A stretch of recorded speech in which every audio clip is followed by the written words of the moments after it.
And welcome to I'll Drink to Fact, a true story versus Hollywood podcast where we talk about hopefully your favorite true story movies and we compare them to the actual facts from the true stories, and then we decide whether it's true or full of shit or somewhere in between. Yeah. Hope everybody had a good week. We last released on Christmas. Now we're looking at New Year's Eve. Happy New Year's Eve, everyone. Yeah. Well, I guess we'll be releasing this later, but it'll be probably New Year's when you're listening to it. Happy New Year. Happy 2019. Hopefully everybody's doing well, not nursing too much of a hangover.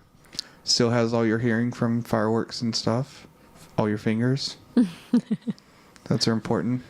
Was it Jason Pierre-Paul? I don't know. Football player. Blew out his fingers. Yeah. Too soon? No. Okay. He did it to himself. Yes, that's true. Awesome. So. Yes, ma'am. What's in your cup? Oh, I'm drinking champagne. I'm being basic because it is New Year's Eve when we're recording and I'm drinking champagne. So what's in your cup? I am celebrating our new Wisconsin living lifestyle home and drinking a local beer that is, what I'm told, pretty popular. It's called Spotted Cow. Yes, Spotted Cow. It's from New Glarus, Wisconsin, which New Glarus is actually the name of the brewing company. The beer is called Spotted Cow. It's sort of like a lager. It's a lighter beer, but it's got a nice flavor to it. If you're a fan of Hefeweizens, it's kind of a light Hefeweizen flavor to it. Yeah, it's kind of my introductory beer that had more flavor than like PBR and like Miller Light, Bud Light. So it's a good introductory beer. It is, yeah. It actually has a flavor. It's not, sex in a canoe. What? Fucking close to water. What? Sex in a canoe. That's, close to... Because you're fucking close to water. Gotcha. Yeah. In terms of flavor, I get it. Nice. Oh, still learning things from you. So, yeah. So that's where we're at. That's what's in our cups. Cool. What are we talking about today, Daniel? Today we are talking about the movie Catch Me If You Can, which chronicles the true life story of Frank Abagnale. I'm really excited to do this one. I've been wanting to do this one for a long time.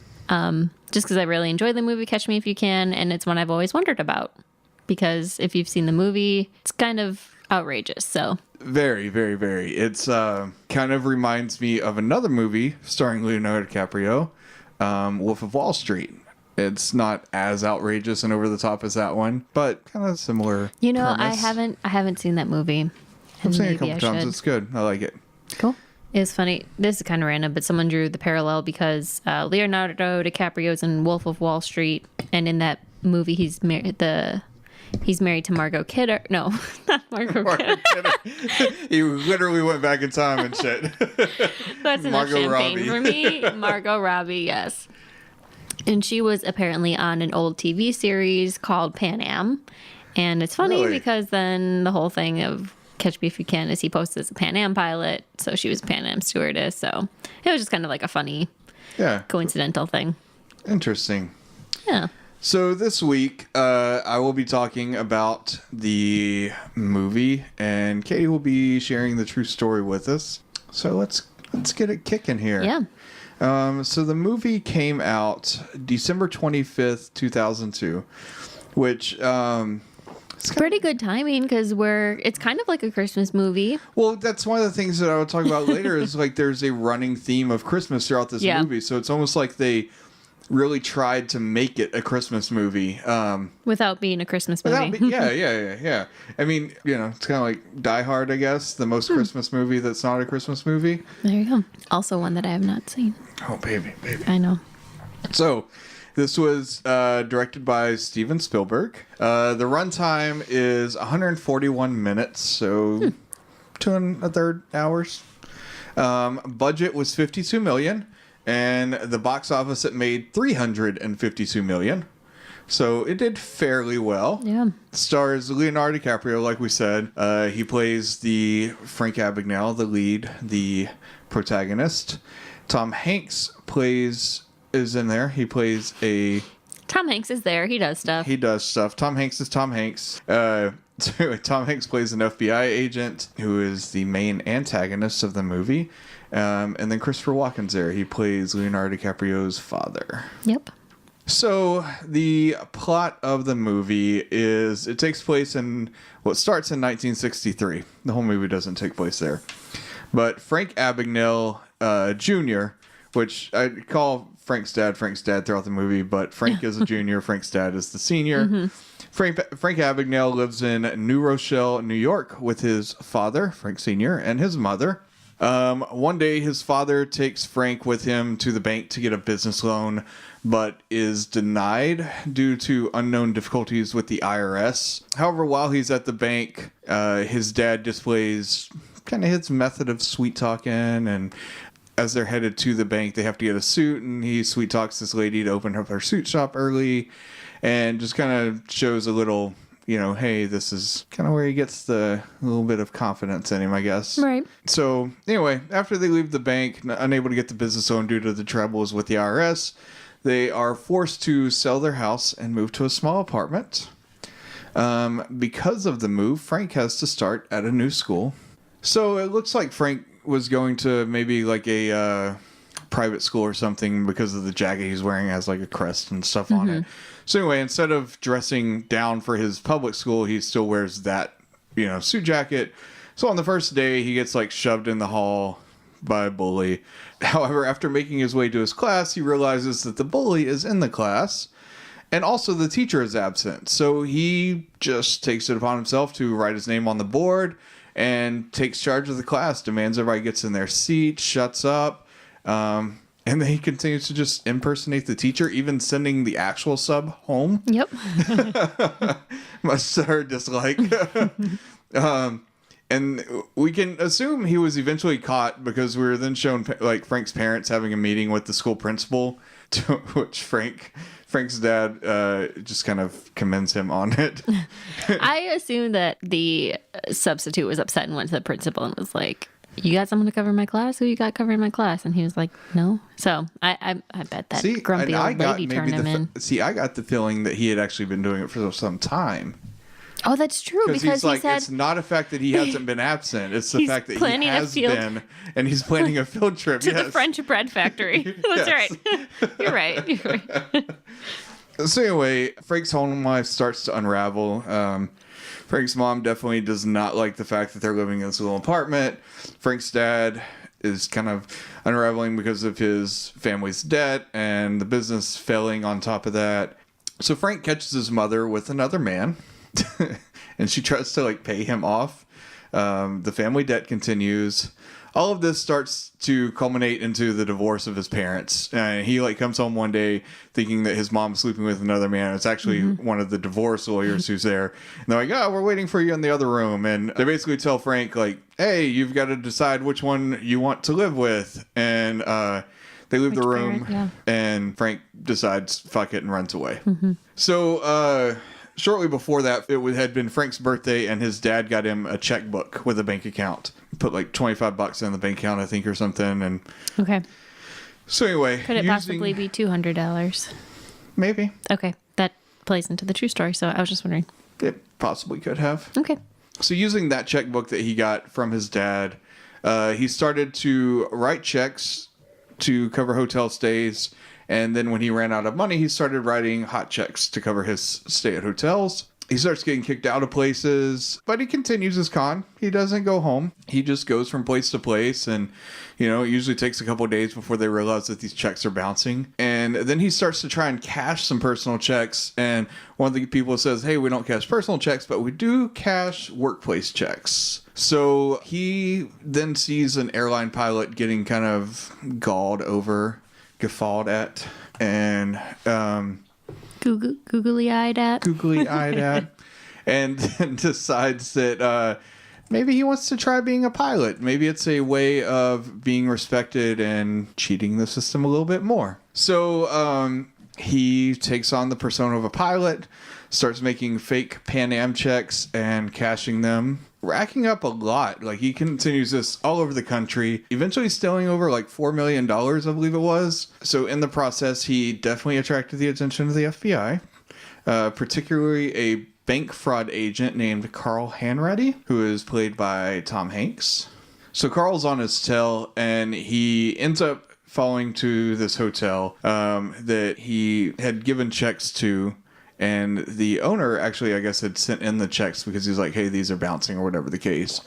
And then he mentions to Carl, he's like, okay, well, is that it? Because I really don't want you like harassing my customers. And he's like, whoa, what do you mean? He's like, oh, he's still here. So he gives him the room number, and like Tom Hanks runs upstairs, like all guns a-blazing and everything. He walks into the room and he finds like all the equipment laid out and stuff. And Leonardo DiCaprio comes out of the bathroom, and he's just like, it's about time you got here. Like, been chasing this guy all over the country and stuff. And like, basically like confuses Carl, convinces him that he already arrested the con man. And he's actually a Secret Service agent that's been assigned to the case. And like, hands over a wallet that we eventually find out is like full of fucking nothing as his like credentials. It's one of my favorite scenes in the movie because it's just like really well done, and you're like, yeah, it's like the so balls clever. of this kid, you know, like what the shit? Because I mean, at this point, he's still a teenager, you know. Yeah. So anyway, he ends up evading Carl. So later that year on Christmas, Frank calls Carl to apologize for tricking him. Carl rejects the apology before laughing and realizing that the only reason Frank really called is, despite all the money, the traveling, the attention and everything, he's actually all alone, much like Carl. So it was one of the first times that like Christmas really plays in, and they sort of create this bond, I guess, this mutual respect. So Carl eventually makes a connection with the alias that Frank's been using, thanks to a waiter, that the name he's been using is from a comic book. And he combines that with some other elements that he picked up along the way and is able to discover Frank's true identity and makes a trip to visit Frank's mom. So while he's there, he gets a picture, realizes, yep, this is the guy that played the Secret Service agent that tricked the shit out of me. Holy crap, he's just a teenager. Yeah, now he's got a face with the name. Right. So Frank's conning at this point has taken him to Miami, where due to an accident at a party, he ends up at a local hospital, and he meets a nurse who's played by Amy Adams. Her name is Brenda. And at this point, he basically decides to quit the pilot con and pick up a new career as a doctor. So he goes home, forges like transcript, degree, everything, and he lands a job at the hospital where the nurse works. He's hired as the emergency room supervisor.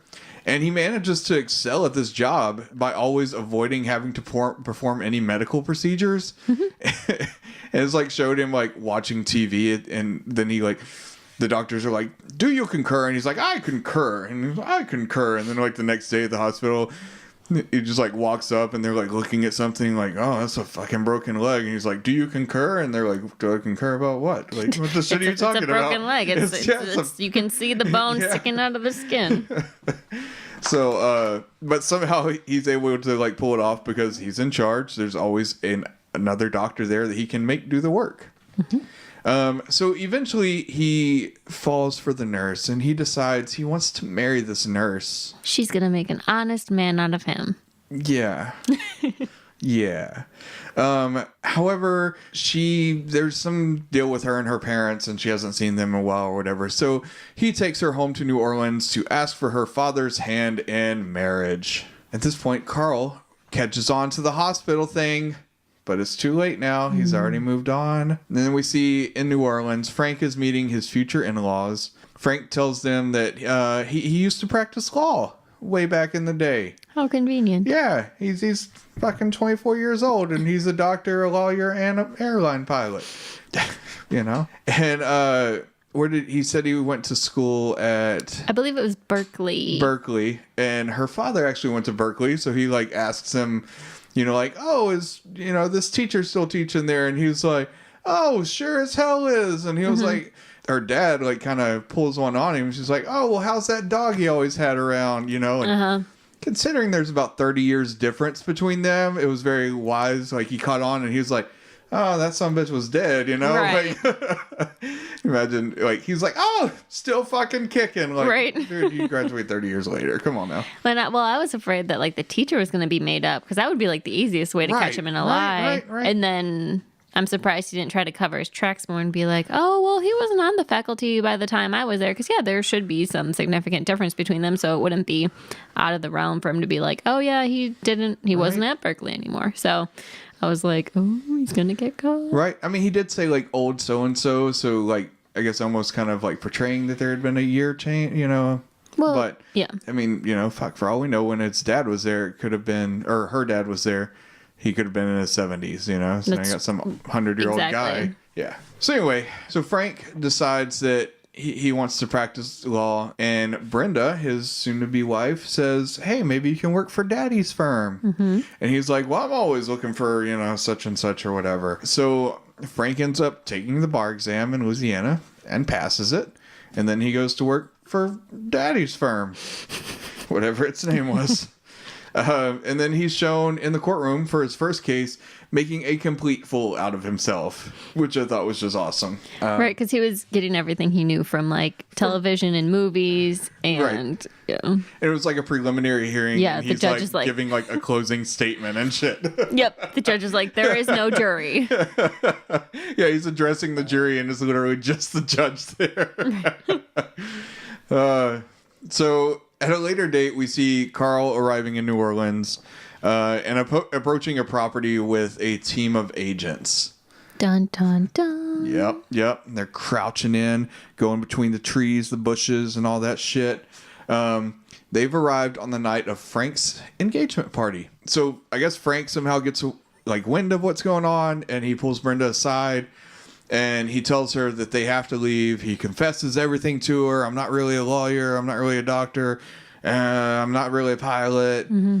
Everything. Pulls down like 2 suitcases full of money, which is stacked in the worst way. Like when he opened those suitcases, like money was just like popping out. Like you just fold your, like stack it and rubber band it. And he probably could fit all that money in one suitcase, not 2. There was just too much money to stack. No.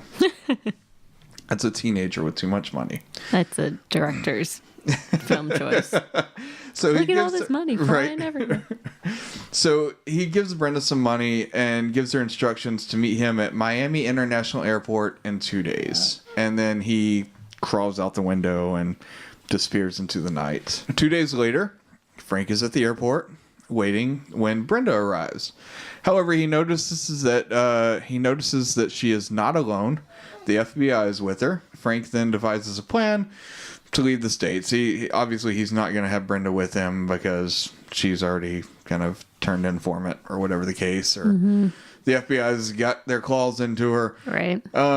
So he just devises this plan to leave the States.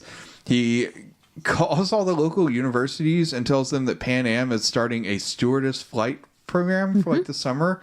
And he visits some universities, gives a couple speeches, and he hires 8 young ladies to participate in Pan Am's stewardess flight crew program.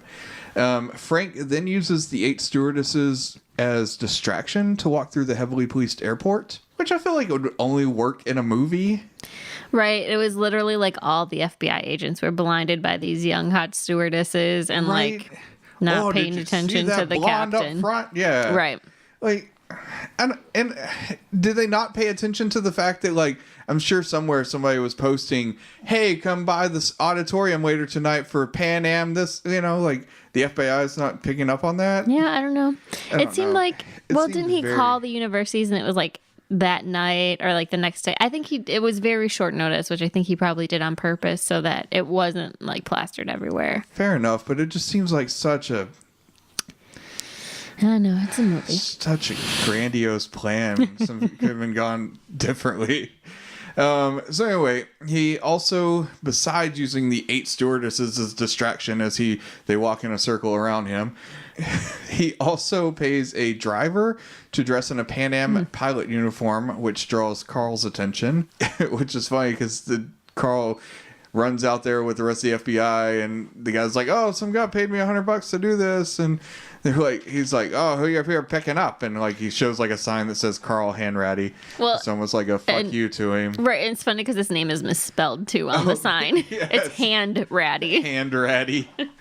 Meanwhile, Frank boards a plane and leaves the country.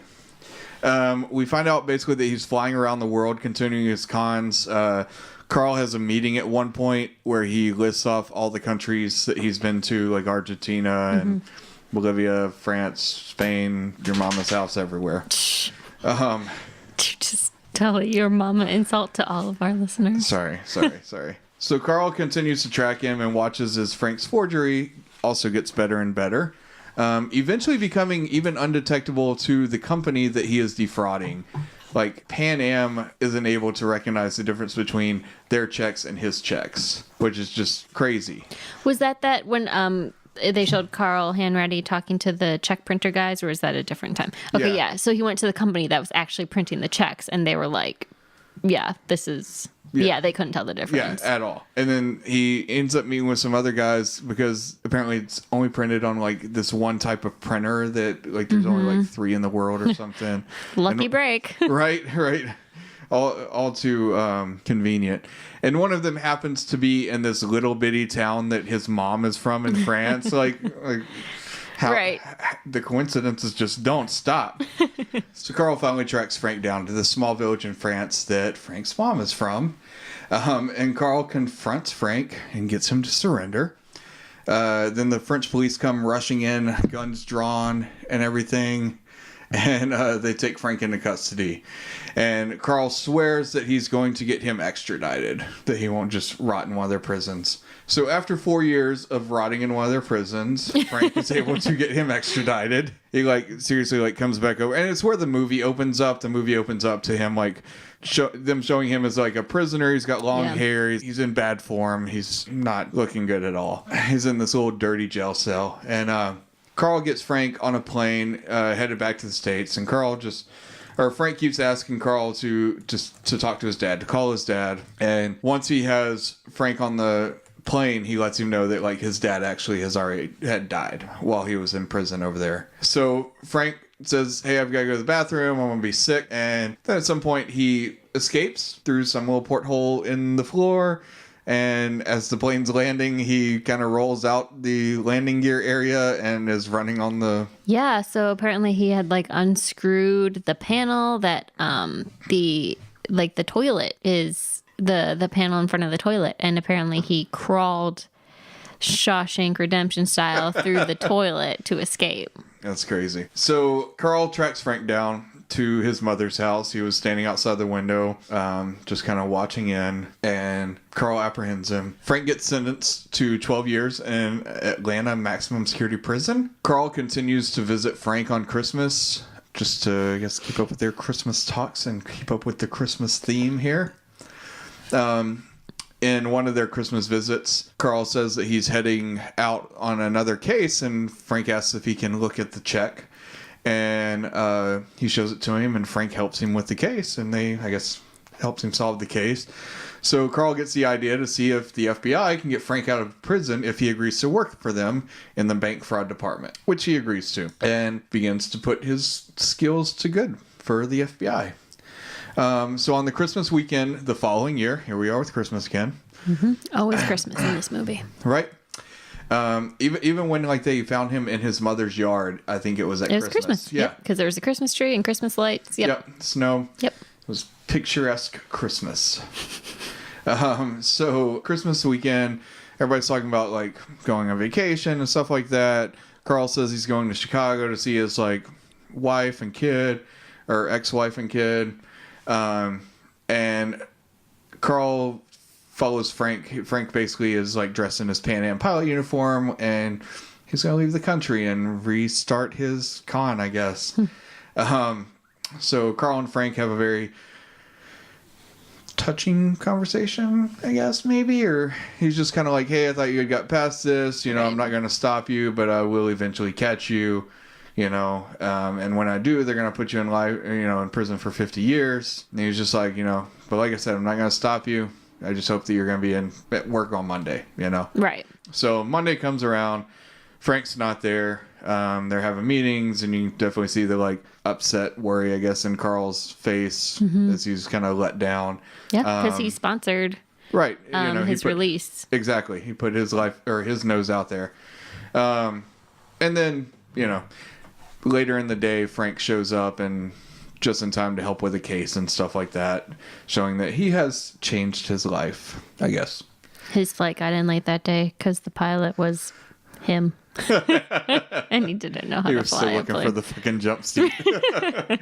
So the closing credits state that Frank Abagnale Jr. has been married for 26 years. He has 3 sons and lives a quiet life in the Midwest. Since his release from prison in 1974, Frank has helped the FBI capture some of the world's most elusive check forgers and counterfeiters, and is considered one of the world's foremost authorities on bank fraud and forgery. Frank has also designed many of the secure checks that banks and Fortune 500 companies use every day. For his services, these companies pay Frank Abagnale Jr. millions of dollars a year.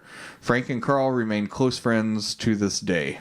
A couple notes on the film. One, the movie, it seems to like try to explain why Abagnale led the con life through like the trauma that he is like mother's infidelity, the father's tax evasion, his parents' divorce, his inability to accept the dissolution of his parents' relationship. Right. He always is trying to be like, right. And tell mom we're going on vacation, like family vacation, and it's like they're like separated and divorced. Right, his whole vision of happy family, came crashing down, and it's almost like the movie, like that. That's his excuse for doing this, or at least the movie tries to make you feel like that's his excuse for doing this.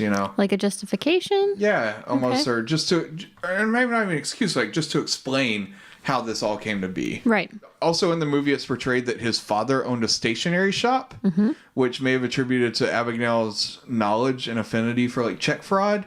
How he's able to like notice the different types of paper, the inks. Yep. At one point he's seeing like press the key over and over to get like the embossing fill on a piece of paper and stuff. Oh, is that what he was doing? Yeah. I didn't catch because I thought they were just like, oh, he's using this shitty cheap printer and like getting away with it. But I see it was to do the emboss thing. Right. Got it. So it's almost like his father having that stationery shop gave him an upper leg to live this sort of life. Which, speaking of his father, Frank relates best to his father, which isn't hard to believe considering the portrayal that he learned to like scheme and sweet talk from his father from watching him. Also, finding out that his father had apparently pulled one over on the IRS or was frauding the IRS. So definitely a lot of relation I will get into all of this in the true story. Well, all right then. We already talked about the running Christmas theme.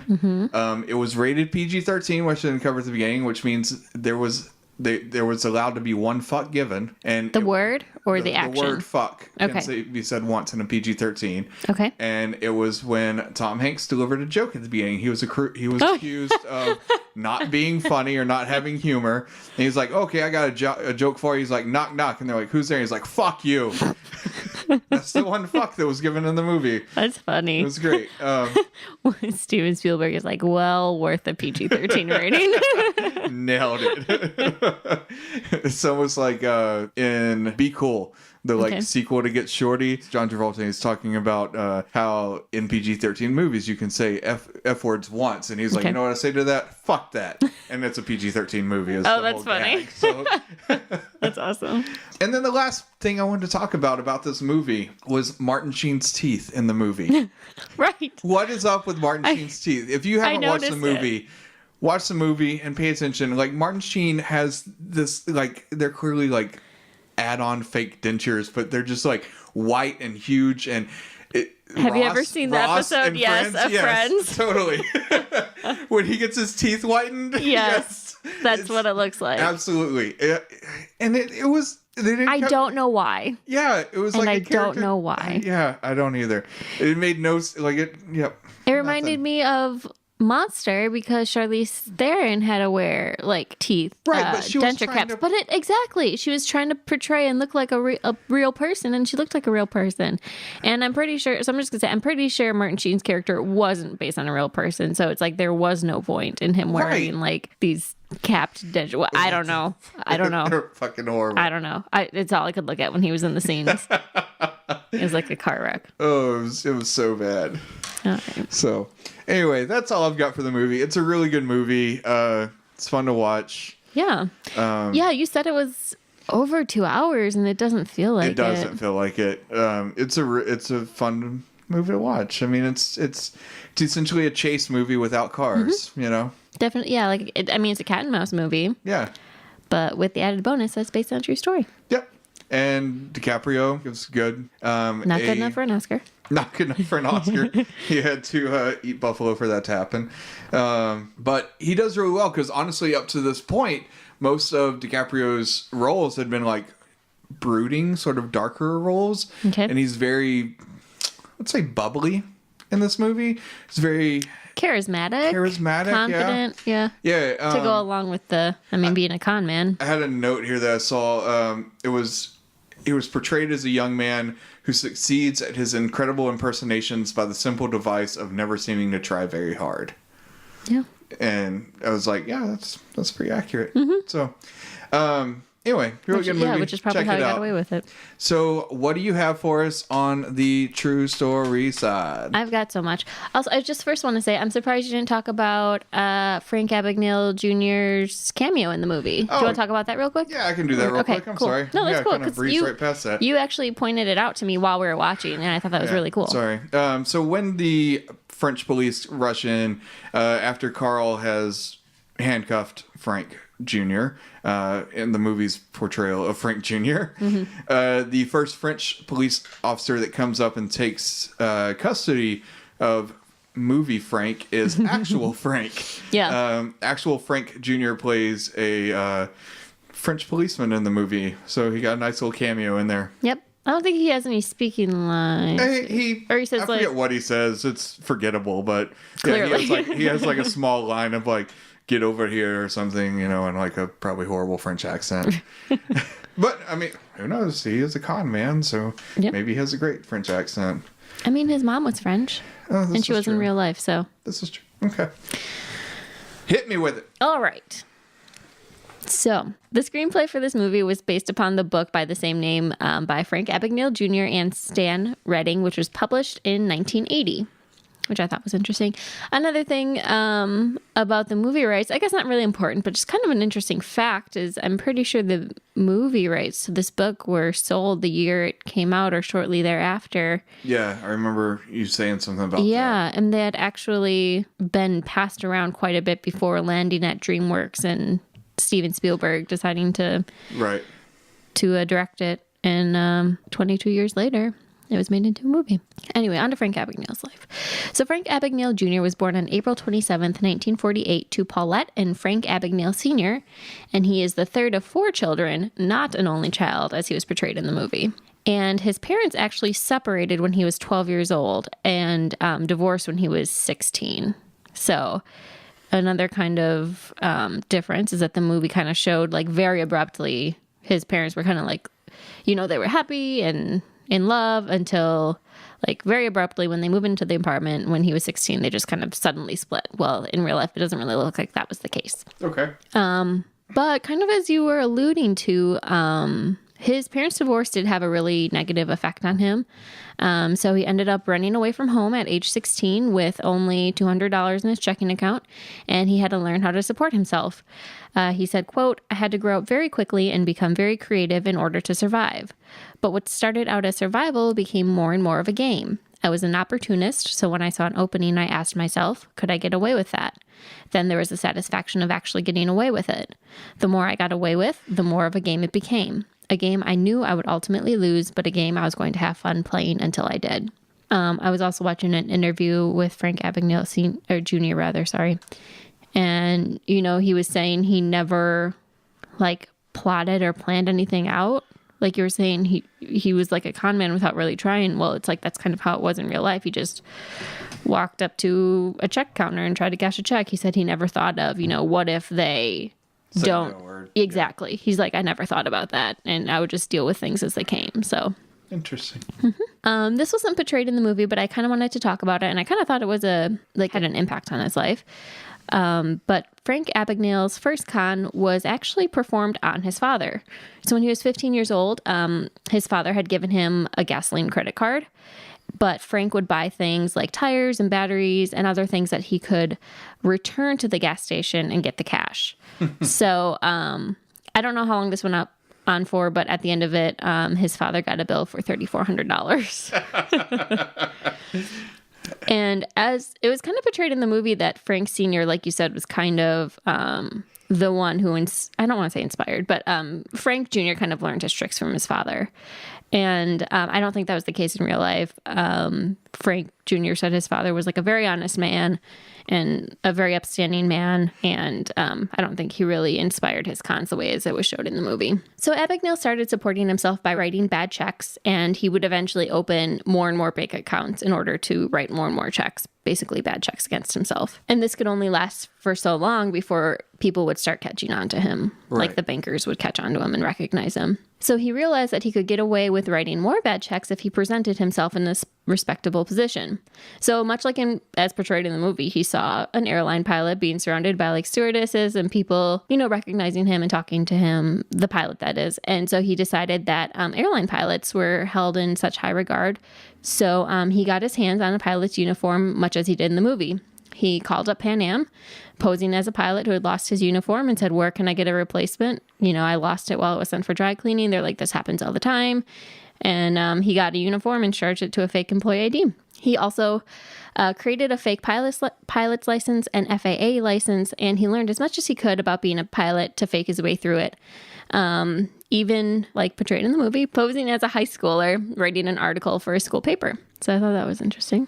That is crazy. And it's estimated that between the ages of 16 and 18, Abagnale flew more than 1 million miles by deadheading on other airlines, which, as they showed in the movie, was when, let's say a pilot is in New York, but Pan Am needs him to fly a flight from LA to Dallas or something. So another airline in New York will take him to LA. He catches a ride. Yeah. So it's estimated that he flew over 1 million miles this way. He also never flew on Pan Am, because he was afraid of being caught. Like another pilot would say, "I don't recognize you. I've been based out of New York too. Right. Why haven't I met you before?" Or recognizing like faults in his license that he had faked. He was also able to stay at hotels for free, with everything from food to lodging being billed to the airline. That's crazy. Yeah. So Abagnale went on posing as a Pan Am pilot until he was nearly arrested while he was disembarking from a flight in New Orleans. So in fear of being caught, he decided to settle down in Georgia. While filling out an apartment application, Abagnale didn't want to put down that he was a pilot for fear of the landlord trying to verify his employment with the airline, thus raising questions. So instead, he wrote down doctor, because nobody tries to verify, because a hospital can't be contacted just as easily. So I don't know what the motivation behind that was, but he wrote down doctor instead of pilot. He ended up befriending a fellow doctor in his apartment complex, and he actually agreed to temporarily pick up a position at the hospital where his doctor friend worked until they could find someone more permanent. So his position was just supervising the resident interns, so it didn't really involve any direct medical work for the most part. Okay. Kind of as portrayed in the movie, he had interns he could rely on to actually do the medical work. But he gave up his position when he realized that his lack of medical knowledge could actually put lives at risk. So as we talked about in the movie, like there was a kid with a broken leg that kind of like was a shock to his system. But in real life, it was actually a baby. A nurse told Abagnale that there was a blue baby, and he had no idea what she was talking about. Oh, God. And that infant almost died from oxygen deprivation. So that's when Abagnale decided to resign from his position. That's honorable, I guess. Yeah. So Abagnale told a flight attendant that he had dated at one point that he was also a Harvard law graduate. Not Berkeley. But she ended up introducing him to a lawyer friend of hers, and he told Abagnale that the Louisiana bar was in need of lawyers, so he invited Abagnale to apply. Abagnale created a fake transcript, and he took the bar. But unlike the movie where Frank states that he studied for 2 weeks to pass the exam, the real Frank Abagnale studied for 8 weeks and failed the exam twice, but he was able to use the process of elimination to figure out the correct responses on the test. So I think it's like a rule you can take the bar up to 3 times. So he passed it twice. Or I'm sorry, he failed it twice and passed it the 3rd time. Wow. And so by the age of 19, Abagnale was working at the Louisiana State General's Office, Attorney General's Office. So yeah, not just like a friend's dad's law firm. That's crazy. So apparently his work at the Attorney General's office was more along the lines of like getting coffee and running small errands. But when a coworker who was a real graduate of Harvard Law School started asking too many questions, he decided to resign his position after 8 months. So you had mentioned that in the movie, I believe Carl Hanratty at one point says, Frank Abagnale Jr. has stolen more than $4 million. But in reality, the amount was closer to $2.5 million. Okay. Still a significant amount. Right. Yeah. And Frank Abagnale was eventually arrested in Montpellier, France in 1970. In the movie, he was found in Montrichard, which is, where his mom is from. So in real life, his mom is from Montpellier, or at least the area, I believe. So he was arrested in the town she was from, but it wasn't this small, like, Montrichard town. I mean, which is real, but it's just not where she was from. Montrichard is a real town then. Yep. Okay. And what had happened was French authorities had managed to track him down after an Air France flight attendant he had dated recognized him and turned him over to the police. So I don't think the American FBI agent had as much to do with it as was portrayed in the movie. So Abagnale served 6 months in Perpignan prison, which I think that's what they say. I don't know if I'm pronouncing that correctly, but in the movie, that's where they said he was serving his time. And it has been described as inhumane living conditions. The cell was tiny, filthy, dimly lit, and he was not allowed to leave, not even to use the restroom. So he had to use the bathroom in his cell, and had very limited access to food and water. So just really bad conditions, probably as portrayed in the movie. So after serving 6 months in that prison, he served an additional 6 months in, again, I don't know if I'm pronouncing this correctly, but Malmö prison in Sweden, which had much better conditions than the French prison. After that 6-month sentence, he actually had his passport revoked, which meant that he was in Sweden illegally, and he was forced to be extradited back to the United States. And at that point, he was sentenced to 12 years in federal prison. So only 1 year, not 4 years like portrayed in the movie. Correct. Well, yeah. 1 year in Europe total and only 6 months at the French prison. Right. And it was portrayed in the movie that he spent 4 years in that French prison. Yeah. Nope, not that long. All right. And so you talked about that scene where Abagnale was escaping from the taxiing plane through the lavatory. Yes, he did escape. And he has actually escaped from authorities' custody twice. So he didn't escape through the toilet, as they showed in the movie. Apparently, experts say that would be impossible. You're not able to access the rest of the plane through the lavatory. Yeah. Right, for security reasons. And that also the pipe that he would have to escape from, I think I read somewhere that was a 4-inch diameter or something. So it'd be pretty much impossible for someone to escape through it. But what he did do was he managed to escape through the kitchen galley on the plane. So after he escaped, he scaled the fence at JFK Airport, made his way to Montreal, where he purchased a plane ticket to Brazil. And he was actually caught standing in line at the ticket counter. He was caught by a Mountie and turned over to the U.S. authorities. So not at his mom's house. No. He went much further. Yes. Well, yeah, Montreal. The second time he escaped was actually from the Federal Detention Center in Atlanta. So basically there are these undercover prison inspectors that check in on prisons randomly to make sure that they're treating the prisoners well and that sort of thing, whether or not they do. He faked being one? Well, he was mistaken for one because he was such a good prisoner. What? The guards assumed that he was one of these inspectors, and actually at this prison they had lost 2 employees because of these random inspections. So it was they were super sensitive to it. And apparently his paperwork went missing or something. And so these guards just assumed that he was an inspector. And since they didn't want to get dinged again, they were treating him really well and gave him extra food and privileges better than those given to the other prisoners. And of course, Abagnale took advantage of this. And he had a friend pose as his fiance and slip him a fake business card for the Bureau of Prisons, which is the agency that does these inspections. And he used this to prove to the prison guards that he was in fact a prison inspector and that he needed to contact his supervisor regarding an urgent matter. So Abagnale gave them a phone number of his supervisor to verify that he was one of these inspectors. And the number he gave them was actually to a payphone at a shopping mall where the woman who his friend of his who was posing as his fiance. She answered the phone, but she posed as like a FBI switchboard operator, saying that his supervisor was unavailable because he was on his way to the prison to meet Abagnale.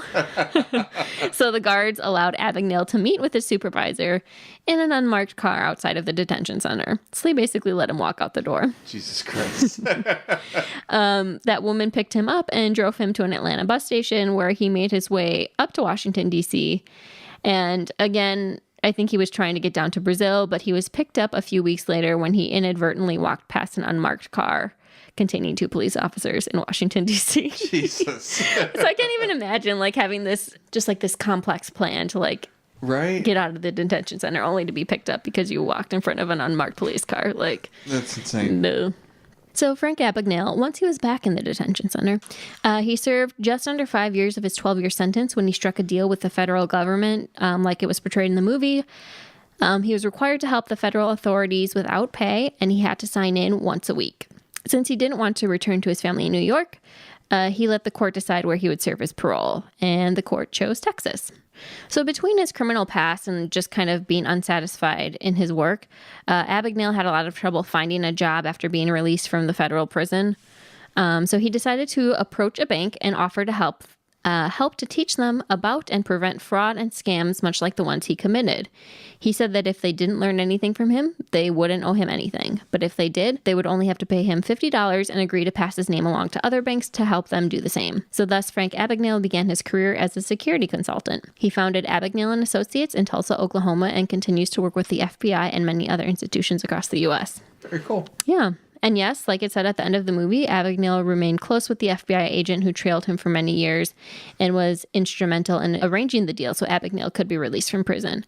In the movie, that character's name was Carl Hanratty, but Carl Hanratty is not a real person, but it's more likely based on an amalgamation of agents who worked on the case tracking down Abagnale. But it's believed that the main agent who the Hanratty character was based upon was named Joseph Shea. In fact, during the filming of the movie, the name Joseph Shea was actually used in the script, but it was changed at the last minute for an unknown reason. I'm assuming it's just because for privacy reasons. Yeah. And it's said that Tom Hanks picked the name Carl Hanratty based on a football player, but I tried looking him up, and the closest result that I found was Terry Hanratty, who was the backup quarterback for the Steelers behind Terry Bradshaw. So I don't know if that's who the name was based on, but it was just a random name picked out of the air. So the real Joseph Shea was not divorced, as portrayed in the movie, and he actually had 2 daughters, not one. Their names were Reva and Ruth, and Joseph Shea passed away in 2005 at the age of 85. So Abagnale never saw his father again after he ran away from home. So all of the scenes where he meets up with his father and takes him out for a meal, try getting his parents back together, none of that actually happened. They were just dream sequences. It was more of a plot device than anything used by Spielberg. Yeah. But what is accurate is that Abagnale's father originally owned a stationery store, but when he lost everything, he became a postal clerk. We see that in one scene. His father is wearing a post. Oh, yeah. A postman's outfit. When he meets in the bar. Yep. Yeah. So that happened in real life. And it wasn't that his father was trying to con the IRS. What actually happened was his younger brother was a CPA who didn't pay the taxes. So that is kind of what led to Frank Abagnale Sr.'s problems with the IRS. So I didn't really see a lot about that. So I don't know if his brother was actually trying to be shisty or just wasn't a very good CPA. But Frank Abagnale Jr. said that, his father was a good man and he never was upset with his brother for getting him in trouble with the IRS. So it was just kind of that's just the kind of man that he was, just not really an angry person and very forgiving. And as you kind of mentioned before, Frank Abagnale Jr. would work in his father's stationery store growing up, which probably helped him in forging checks and documents. And actually, in the original script, there was a scene to emphasize this point, but it was ultimately left out of the movie. So, which, whenever you remember when I was doing my research, I came across this early script, and there was a lot cut out. And I assume this movie was originally probably about 3 hours if they'd have shot everything and left it in. Right. Yeah, but I almost wish they would have like emphasized that more, because I was like, oh, I didn't even draw that connection. Or like you said, when he was doing the embossing thing, like that totally went over my head. Right. And they don't even point out that like his father owned a stationery shop. Like there's a shot of the window and you have to read it backwards, I think, to even realize what it was. Yeah.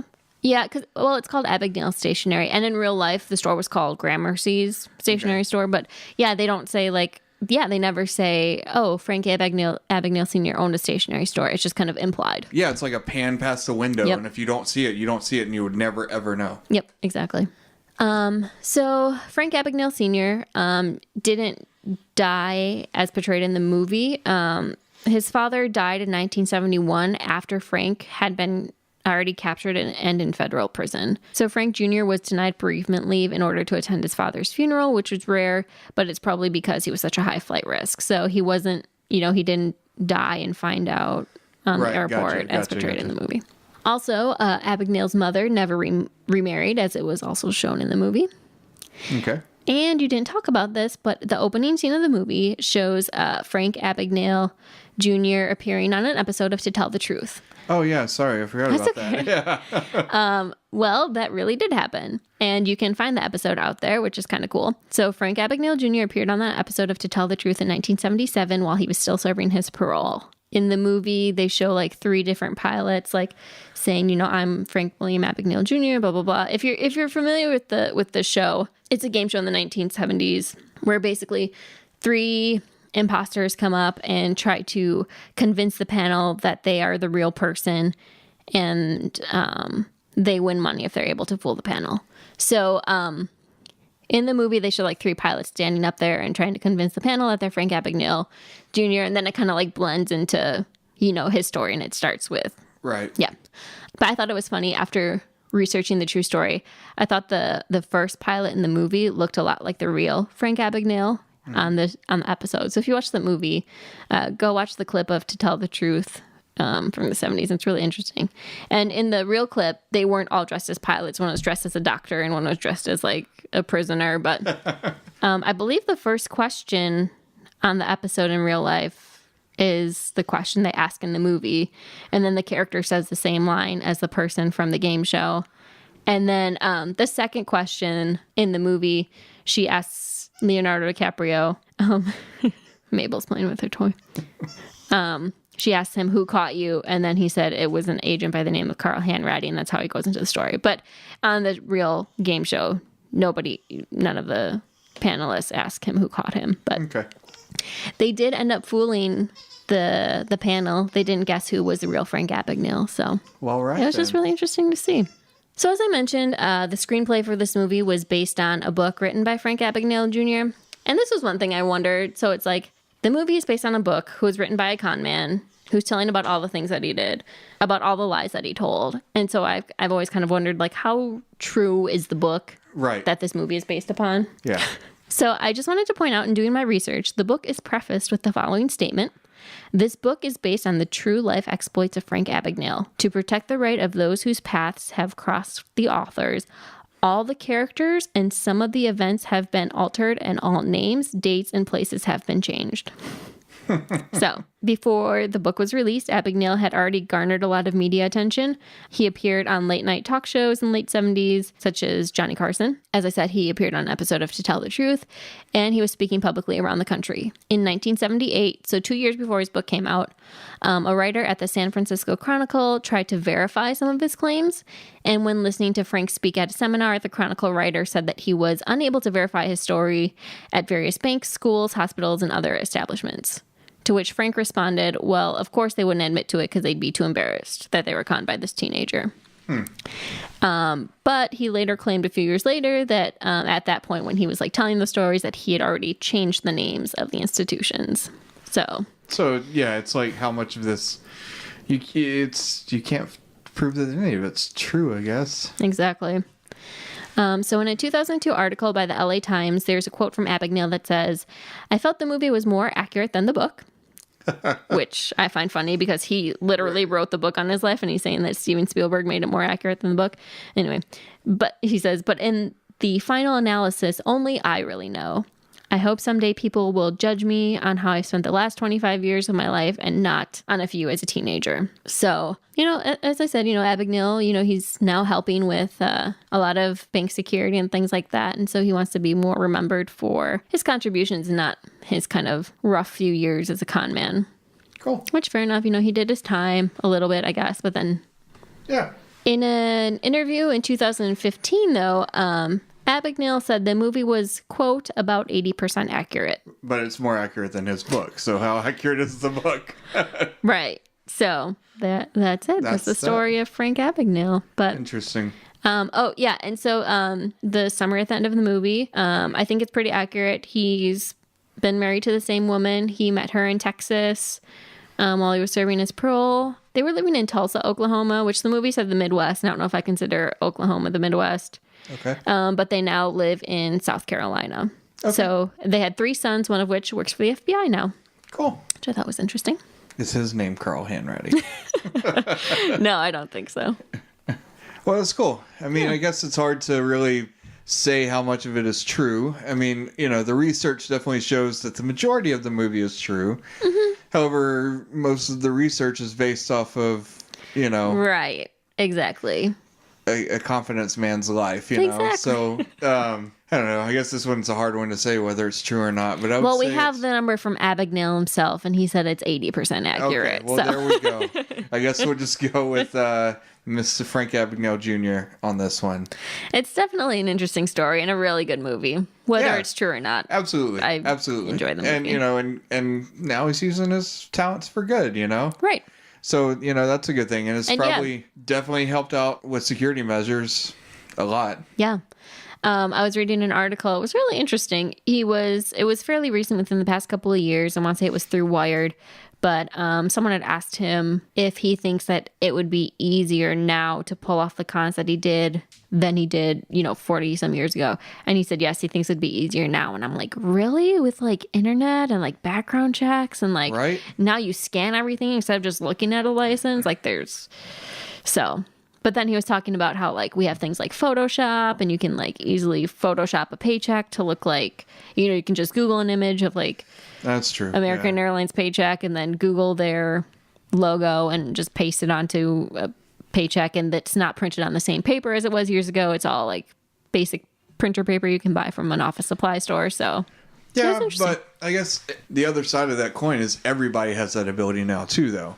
Whereas if, say, Pan Am changed their logo back when he was doing it, mm-hmm. only people in certain areas would know, and he could still get away with using the old logos for God knows how long at smaller places. Yeah, however, now everybody has that information instantly. Yeah. So maybe he was just saying that for job security. He was like, it's so easy for people to forge things. That's why you need a consultant. Here's my card. Exactly. So, well, awesome. So that's definitely this week's topic. Catch Me If You Can, Frank Abagnale Jr. I liked it. We'll definitely watch the movie again, mm-hmm. over and over. So, we're glad you listened. Yeah. And next we'll be doing a paranormal movie. I feel like we haven't done one of these for a while. We're going to be watching The Possession, which is based on the Dybbuk box story. Dun, dun, dun. Yes. So tune in next week to find out what that's all about. I am too. I like paranormal stories. Me too. So, we'll look forward to that coming next week. Mm-hmm. In the meantime, make sure to listen to us on Podbean, Stitcher, YouTube, Spotify, iTunes, Google Play, pretty much anywhere you can get your favorite podcasts. If we're not on one that you can think of, let us know and we'll get on there. Mm-hmm. Catch us on Twitter, Instagram, Facebook, all at Drink to Fact. Mm-hmm. You can email us at drinktofact@gmail.com. And as always, please rate, review, and subscribe. Thanks, guys. Thank you. Cheers.